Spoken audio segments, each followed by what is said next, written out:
There's a certain kind of coach who believes what we believe, who leads people to greatness, who gets people unstuck, who unlocks all of your passion.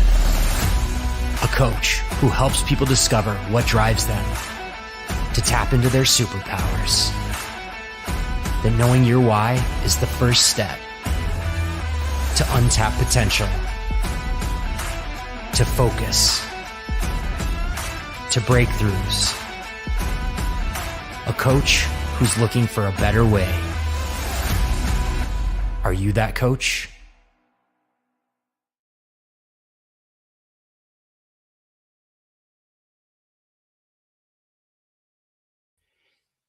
Hello, everybody, and welcome to Why Not Wednesday. I am so excited to be with you today because we have a really special guest today. Brian Brogen is a communications trainer and coach. He's a chief inspiration officer. We got to figure out where that title came from. He's the host of the Build Your Success podcast, and he's also the founding author of Voices for Leadership, a tremendous book, and it's going on to its second edition. So we're going to hear more about that today. So let's bring on Brian right now. Let's see here. Brian, where are you? There you are. Let's bring you on board. Welcome to Why Not Wednesday, Brian. Hey, Dan, it is a privilege to be here. So excited to be introduced to your team. I can't wait for everybody to learn about you. You know, there's a lot of people that are going to be listening, Brian, that may want to be part of Voices for Leadership too. So let's make sure we talk about that today. So like I'd like to start every show, Brian, I like to go over the guest why operating system. So you and I met about 5 months ago. Can you believe it's been 5 months already?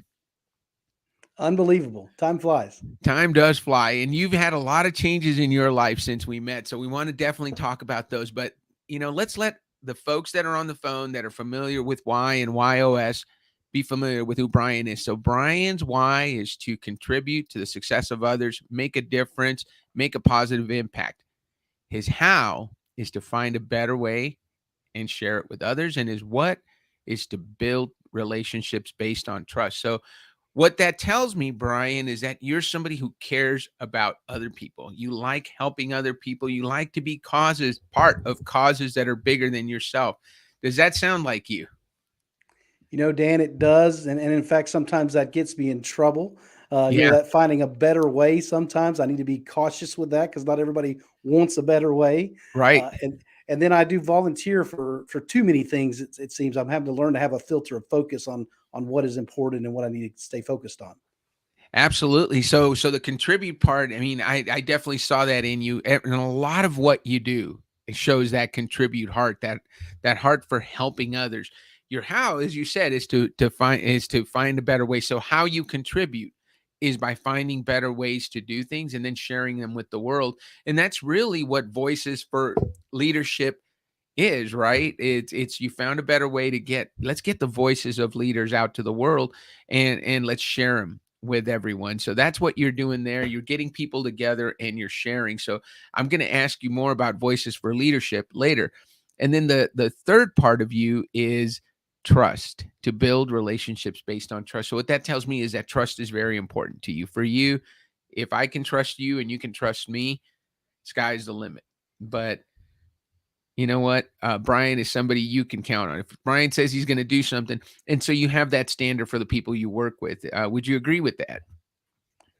I do. And I hope everyone wants people to be trustworthy. I mean, that's just a great trait, if you will. Right, but right. Just got to be cautious. You don't overuse your strengths. We know that. Right. Well, Bella said, hey, the honorable why sandwich, when somebody has the trust and contribute, on the bookend. So you got contribute on one end and trust on the other. Hey, this is a guy that just wants to help people and wants to be trusted. So he's somebody you can count on.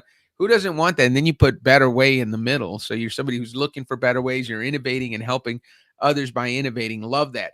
Lynn Everard, I want to say hello to you. I know you said hello a little while ago. Thank you for joining. And then we got, the founder is here, Brian and Dan. Brian, you have a big act to follow from last week. So there's a comment about Sophia from last week. That's, I think you'll be just fine, Brian. And then we got Kimberly who said, hi, Dan and Brian. Great to see you both.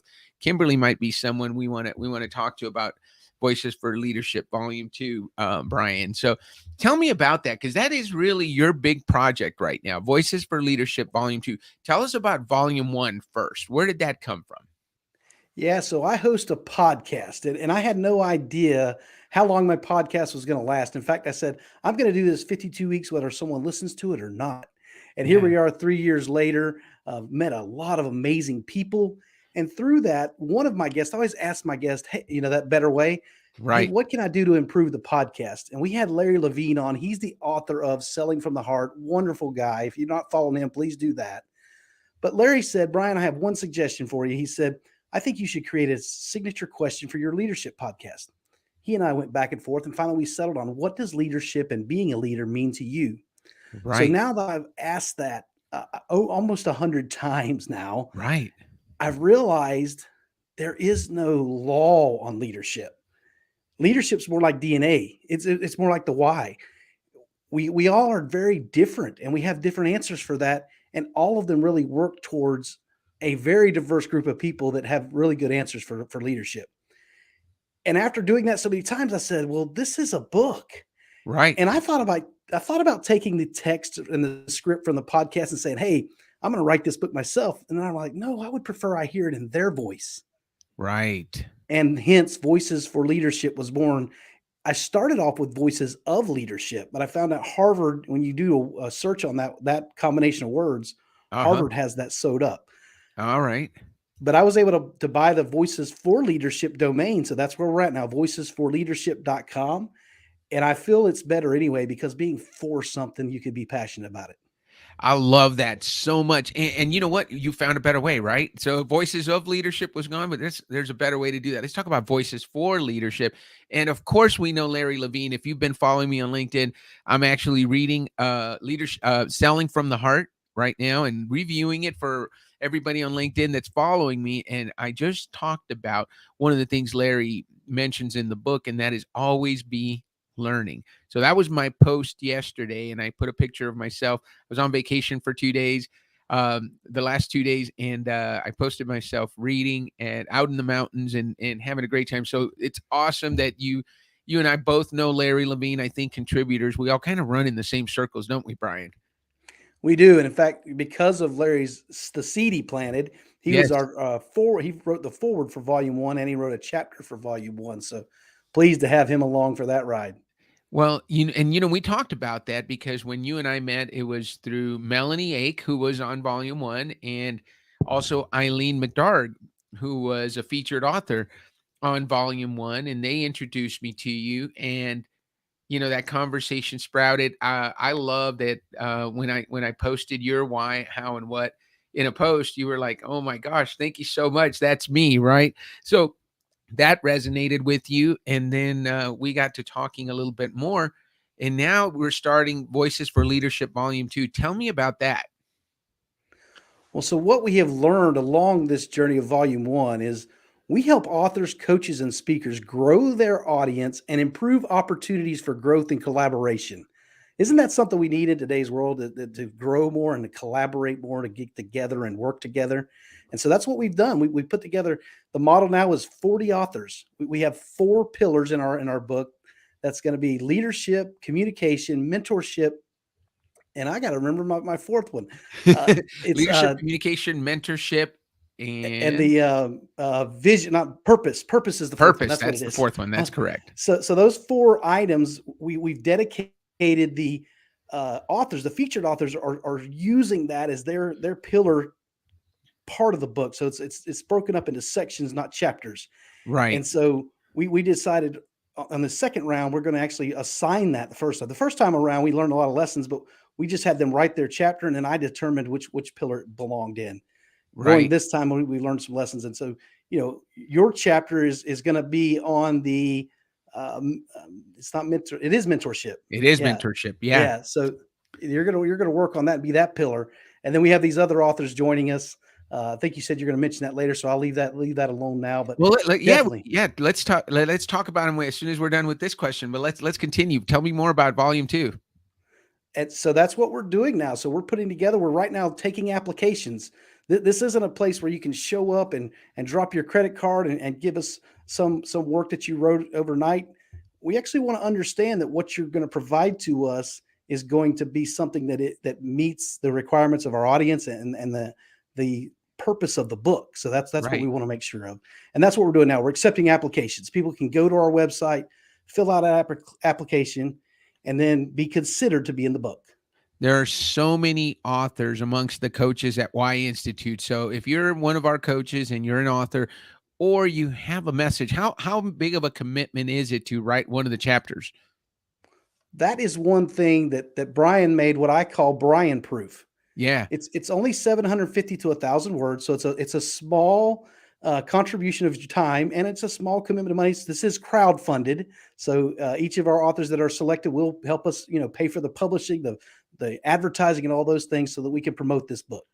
All right. So Bill Summers says he can contribute his 7 C's of leadership: communication, collaboration, coaching, change, conflict, creativity, and courage. And Bill is one of our coaches. And I saw that Melanie Ake just popped in a little while ago. She said, another volume of Voices for Leadership, 2 great men. Thank you so much, Melanie. You're so complimentary always. And Gary says, hey, love that. Voices for Leadership. And Bella's, hey, you got another reader. You got another reader here, Brian. So I'm very honored that you asked me to be a featured author on the 2nd volume. I'm going to talk about mentorship. And I'm going to write a lot about what brought me to where I am today so that others can learn from it. But you got an amazing 3 other authors. So tell us about Stephanie Stuckey. What is her chapter or her section? So Stephanie Stuckey, what she's doing, she's rebuilding the Stuckey's brand. If you've traveled along our eastern seaboard up 75, 95, you've probably seen an old-fashioned Stuckey's grocery store. Oh, I love those. Store. Yes. Yeah, they have the pecan known logs for their pecan log rolls. Yes. But the brand kind of lost its venture, and her family sold it a couple times, and it got into just an investment firm that really wasn't interested in maintaining the brand. Right. Stephanie was able to buy it back. So now she owns the family name brand, and she's trying to rebuild that back to what it should be. And Stephanie does an amazing job of grassroots communications. So she's going to write in the communication chapter and talk about how you do grassroots and rebuild a formerly iconic brand back to its heydays. And I know, well, listen, I'm not even going to hope. I know she's going to be successful. We've had that one brief collaboration call already, and I just enjoyed meeting the other fellow featured authors. Who else do we have, Brian? I'll let you introduce the other 2 authors. So we have Coach Mel Lau. He's based in Australia, but he has over 100 coaches in Asia that he participates with. He's very big in ICF, the International Coaching Federation. Right. And he is just phenomenal. I've had him on my podcast. In fact, everybody except for Gigi, who's the last one we'll talk about, has been on the podcast as guests. And that's kind of where we kind of build the momentum to understand what they could deliver. And so that's where we did. And we really wanted to make it diverse. So we understand that people mirror what they see. People repeat and they act upon what they see. So we wanted to make sure our featured authors are diverse and our contributing authors come from a diverse background and diverse experiences. And so you're doing that intentionally. So that's awesome. So it's myself, Mel, Stephanie, and we got one more author to talk about, Gigi. Yeah. So Gigi, and I've just we gave it to you earlier. I've lost the last name now. It's Sabat. Yeah, the Sabat. That's right. So Gigi's new. I just was introduced to Gigi. She got recommended as an author, and we're excited about what she's going to bring to the table. She happens to be a fellow John Maxwell coach, trainer, speaker, which I am involved in. So is Melanie. Are you going to get some cheers from the audience for that, Brian? Absolutely. And we have probably in the book, I think there's about 7 of us in volume 1. So I fully expect to pick up a few more John Maxwell coaches that can write about something in the Voices for Leadership volume 2. And what is her area of concentration that they're going to put Gigi in? That's going to be leadership. Leadership. Excellent. So it's leadership. We've got mentorship. We've got, what was the 3rd and 4th? I forget them. Purpose and communication. Purpose and communication. That's right. And I think Stephanie's going to do communication, right? Yes, sir. Awesome. So by process of elimination, that leaves Coach Mel with the purpose. That's awesome. So, we introduced you earlier as a communication trainer and coach with an emphasis on team building, but you're the Chief Inspiration Officer, and I love these new titles. I'm a Chief Growth Officer, and that's pretty cool, but it's not as cool as a Chief Inspiration Officer. Where does the title come from? What does it mean?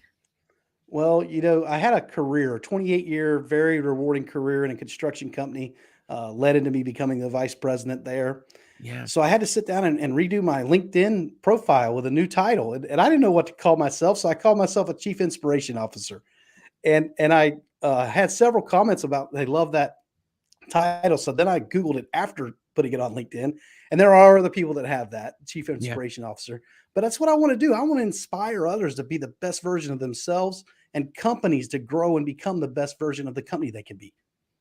So Brian, you just mentioned something and we want to definitely dig into that, because you recently made a big life change, right? 28 years at one company, you rose to the level of VP, and then recently you made the choice to go out on your own, be the Chief Inspiration Officer, be the the founding author of Voices for Leadership, and to help companies and individuals be the best version of themselves.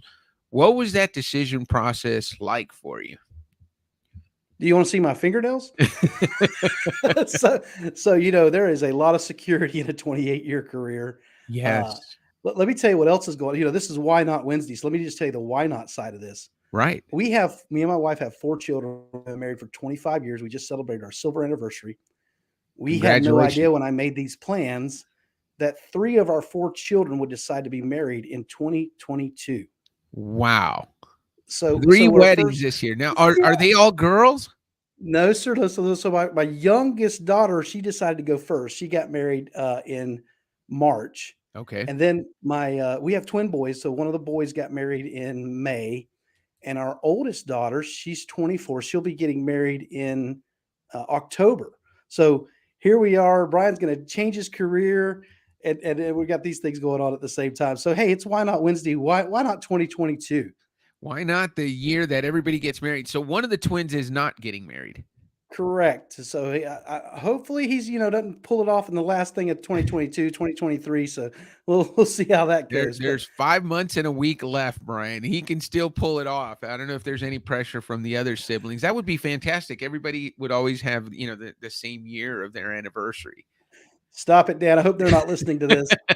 We'll make sure that Lynette sends them all a link. We're going to find them and get them a copy of the podcast. So, hey, let me ask you this. The Build Your Success podcast, you said it started, you decided you were going to just do 52 episodes, whether anyone listened or not.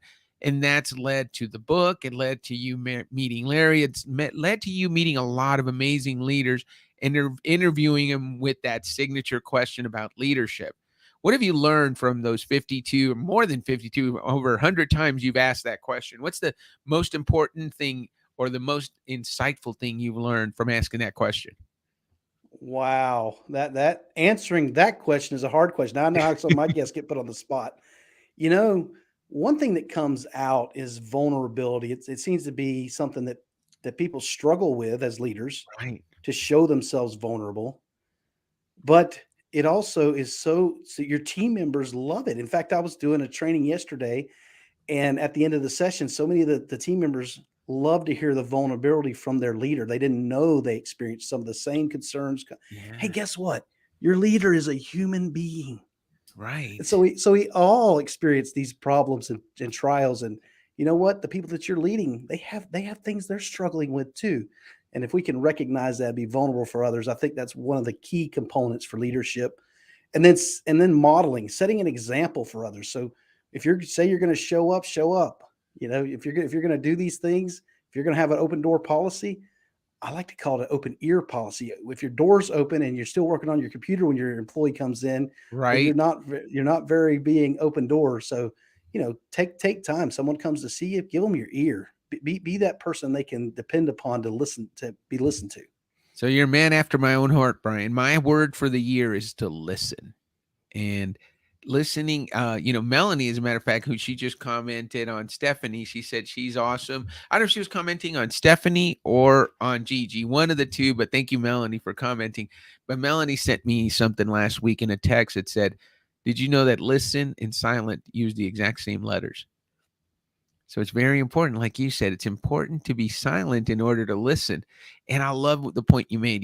It's not an open door policy, it's an open ear policy, because you can't listen if you're on your computer, if you're looking at your text, or so I think being present is so important. So I love that you teach that, and that you model that too. And I love that you brought up, if do what you say you're going to do. As a guy with trust in his WHY.os, of course you're going to say that. So I love a lot about what you're talking about. So tell me a little bit about your why not moment. What is your biggest why not moment that you want to share with our audience? Well, I guess it would be this transitioning from a full-time job with benefits and all those things to just now I'm responsible for my why, and it's all the shoulders on me. And in fact, I had a lot of employees I was responsible for in my previous career, and one of the Right. things I was looking forward to was having less employees. But Dan, you and I just had a conversation. Now I'm doing everything myself. I'm my own admin. I'm my own invoice. I'm all those things that I used to Right. delegate. Now I get to do that myself. So learning to transition and be the catch-all to do everything that needs to be done to keep a solopreneur going is a Mhm. new learning curve for me. But it's still the why not, because the drive and the motivator is I'm getting the opportunity to go out and train and coach people to have better communication skills, better leadership skills. One of my signature workshops is titled Listen Up. And I love to get a group of 20 people together at round tables, and we start talking about ways to improve listening skills. Right. And we use some really cool team building exercises that help them see and understand how important listening is. And then what happens when you don't listen, what the outcomes are. That's awesome. Hey, well, you posted about this yesterday. You did a workshop yesterday. Tell me about that. What was there was a game you played with them. It's the leadership game, right? That's correct. That's a John Maxwell product that several of us coaches, there are Yep. over 40,000. Last time I paid attention, it was 40,000 coaches across the world that are John Maxwell certified. So I'm just one of those people. But we do have this, what I call leadership training in disguise. It looks like a game and it plays like a game, but it starts opening up communication and dialogue and transparency that you can't imagine. Typically, we get a lot of laughter in the room. Sometimes Right. there's tears in the room when people start realizing the appreciation of others, and realizing, hey, I'm in this with these other people that have same problems and situations. So that's a lot of fun. If you have a John Maxwell coach, trainer, speaker in your area, definitely ask them to use that tool with your team. Awesome. Well, we have a few John Maxwell coaches on the Y Institute coaching team. Melanie is one of them. James Madison, Laura White, Mark Caldwell. I could probably go on for a little while giving you all those names. Pardon me. I didn't hit my cough button before I did that. Sorry about that, Brian. But one of the things that I love to do is, especially as we listen to your why not moment, what is it? Who is it that you want to work with, Brian? Who is your ideal client? So it's going to be a corporation typically that has 30 plus employees, and that I can help them get this communication piece down, refine it, work on it. It's not always been my strong suit. To teach is to learn. And I love learning new techniques about listening and communication. What we typically are going to do is start off. The leadership game is a great lead into to find out what's going on in someone's organization. And then we're going to go into more about how each team member can help each other and support each other, recognize we're not all the same, and let's work on each other's strengths. Let's lead with the strengths, and let's help Right. each other understand that, but also to recognize where our blind spots are and where we need support, where others can help us, and accept that help. Hey, leave ego out the door and understand I need help. It's just me. I'm just like everyone else. I love that. Hey, listen, you caught Stephen Brooks' attention. Says I always tell people to listen to understand, not to respond. Too many people only listen to half of what you say because they're focused on their response. David Fish was on a few weeks ago. He's one of our Australian coaches, and he said, "Look, people listen. There's three ways to listen. There's listen to win, which you're trying to just listen for weaknesses in the other person's argument. You're just trying to win. There's listen to learn, which is you want to learn from the person you're talking to, and there's listen to help." And I think if you're a coach, I think that's where we want to spend most of our time as a contributor. I know, Brian, you want to help people. So you're listening to see where you can help. But so much of the time we're listening to respond. So do you have any tips on how to get rid of that tendency that we all have at some point? Well, first of all, one thing I've had to learn is that, again, I want to help people, but guess what? Not every time someone tells me something, do they want my help. Sometimes they Right. strictly want me to listen, and I am learning to be patient and understand. Hey, you know what? They're just bending my ear. They're just leaning on my shoulder. They don't need me to solve their problem. In fact, I probably don't have the answer to their problem. I just think I do. Right. The other thing I've learned is I take notes as people are speaking, especially, and I've learned it with the podcast immensely, because 9 times out of 10, if I have a question that's bouncing around in my head, if I can get that question down on paper, at least head, and distracts me from the conversation. Right. But secondly, I realize if I'll just pay attention, they'll answer that question for me Hmm. without me having to ask the question. If you'll And just listen in and pause, you're going to hear the answer. you did that today. There were so many questions that I was planning on asking, but if we give our guests, and you've learned this on the podcast, we give our guests time to expand on their answer. A lot of times that question you had for later on in the show gets answered. So there was one thing that I think we got to it. You mentioned, oh, you're going to ask about that later, but it was who are the other authors, the other featured authors. So how did you learn about us, Brian? You've now you've been on a post. I'm gonna write a chapter for your second book. How did you learn about Y Institute? So my first exposure was Eileen McDarr. She offered me one of those reports, the why your why. Right. Amazing. It always astounds me how these simple things that you take about 15 minutes to work on can come back with such a diagnosis on you Right. that you realize, oh wow, that's pretty cool. Somebody's really worked out some crazy algorithms to make that work. But so yeah, Eileen gave me that. She had a little coaching session with me about that. Eileen McDarr, if you're not following her, please do that. She's hilarious, number one, but she's also very engaging and inspiring. She helped me all the way through this whole book process. Listen, I barely graduated high school. Nobody ever thought Brian was going to be an author. English was my least favorite subject and my worst subject. But thankfully, I realized there's people to help me.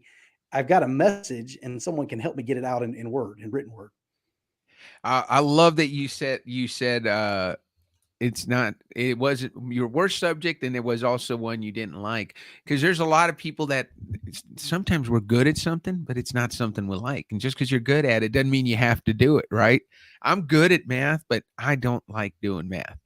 For me, it's not, I could never be an accountant. And God bless people that are accountants. God bless analysts who love doing crunching numbers.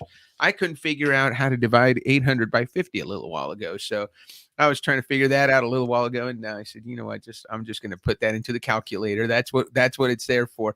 So Brian, if somebody wanted to get a hold of you and wanted to work with you, either as a coach, or if they're interested in being part of Voices of Leadership Volume 2, what's the best thing to do? Well, let's get on LinkedIn. I'm very active there. We try to post every day on LinkedIn. So that's Brian, Brian, Brogen, Brogen. I think I'm the only one out there with that spelling. But then also, buildcs.net is our coaching platform where we do coaching and training for corporations and individuals. And then the Voices for Leadership is voicesforleadership.com. So that's pretty easy to remember. The Build Consulting is buildcs.net. And either one of those, depending on what you're looking for, those will be the right websites to go to. But I think the easiest one is find you on LinkedIn, right? Brian Brogen. That's a great way to do that. You're right there. You can follow your posts. So you're posting every day. You're giving us some valuable content, and I really enjoy your posts. So Brian, thank you so much. I love knowing more about you. I loved getting to know you over these last 5 months, and I thank you for being on the show. I love that we gave people a way to connect with you. So what do you say we end on that note? Why not?